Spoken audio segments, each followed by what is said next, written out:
Right, నమస్తే, welcome back to ఎస్ఎన్టీవీ Telugu. ఏపీలో తాజా మాజీలకు, మరి ముఖ్యంగా ఎమ్మెల్యే, ఎంపీ, ఎమ్మెల్సీ ఎవరైతే ఉన్నారో తాజా మాజీలకు సంబంధించిన వివాదం ఒకటి చుట్టుముట్టాడుతుంది. కేసులు వారిని వెంటాడుతున్నాయి. సో గతంలో చేసిన తప్పులు ఏవైతే ఉన్నాయో ఆ తప్పులు ఇప్పుడు మళ్ళీ కూటమి ప్రభుత్వం వచ్చిన తర్వాత తిరగతోడడం జరుగుతోంది.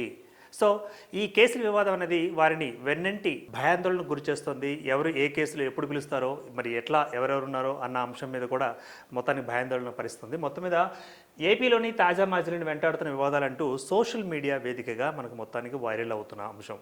అందులో మనం ప్రధానంగా తీసుకున్నట్లయితే ఇక్కడ పెద్దిరెడ్డి రామచంద్రారెడ్డి అనగానే మనకి జగన్కి అత్యంత సన్నిహితులు.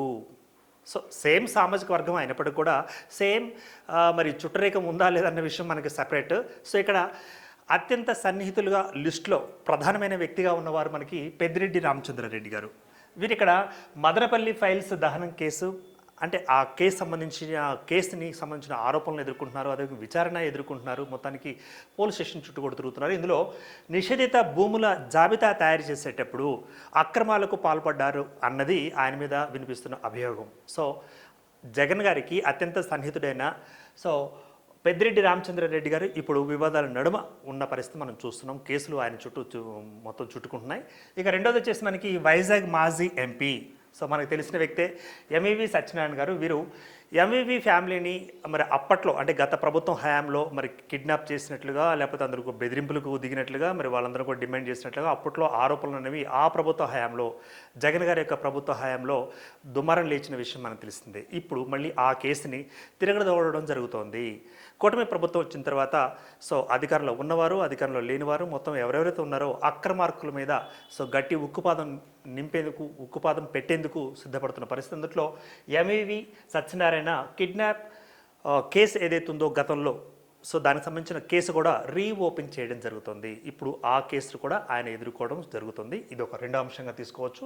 ఇక మూడో చూసినట్లయితే వైఎస్ఆర్పీ సీనియర్ నేత ఎమ్మెల్యే పిన్నెల్లి రామకృష్ణారెడ్డి, మొన్న ఎలక్షన్స్ జరిగినప్పుడు కూడా మనం చూసాం.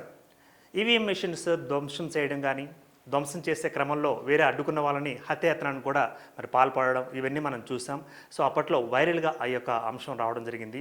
కాబట్టి ఇక పిన్నెల్లి రామకృష్ణారెడ్డి ఈవీఎం ధ్వంసం కేసు కానీ, లేకపోతే హత్యాయత్నానికి పాల్పడ్డారన్న ఆరోపణల మీద కానీ ఆయన మీద కూడా కేసు ఫైల్ అయ్యి ఉంది. పరిస్థితి మనకు తెలిసిందే.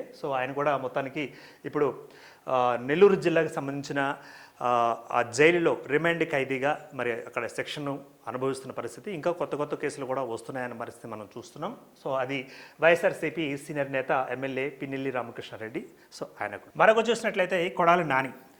నాని గారు ఆల్రెడీ ఎక్స్ మినిస్టర్గా చేసిన విషయం మనకు తెలిసిందే. మాజీ మంత్రిగా పనిచేస్తున్నారు. ఆ హయాంలో లిక్కర్ గోడౌన్ లీజుకు సంబంధించిన విషయంలో బెదిరింపులకు పాల్పడ్డారని అన్నది ఆరోపణ.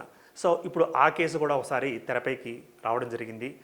ఇక చివరిగా వల్లభనేని వంశీ మనం చూస్తున్నాం. ఈయన ఎక్స్ ఎమ్మెల్యేగా పనిచేశారు. అప్పట్లో టీడీపీ కార్యాలయంపై దాడి చేసిన క్రమం ఏదైతుందో ఆ క్రమంలో మరి ఇప్పుడు ఆ కేసును మళ్ళీ ఆయన ఎదుర్కొంటున్నారు. మొత్తం మీద దాదాపు 50 మంది కీలక నేతలు ఎవరైతే ఉన్నారో ఈ కీలక నేతలు ఇక్కడ కేసులను ఎదుర్కొంటున్నారు.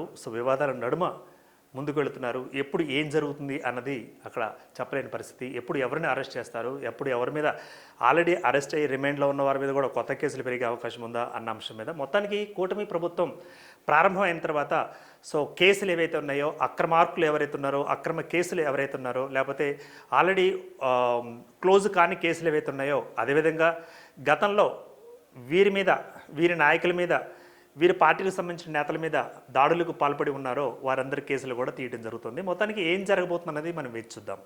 Keep watching SNTV Telugu.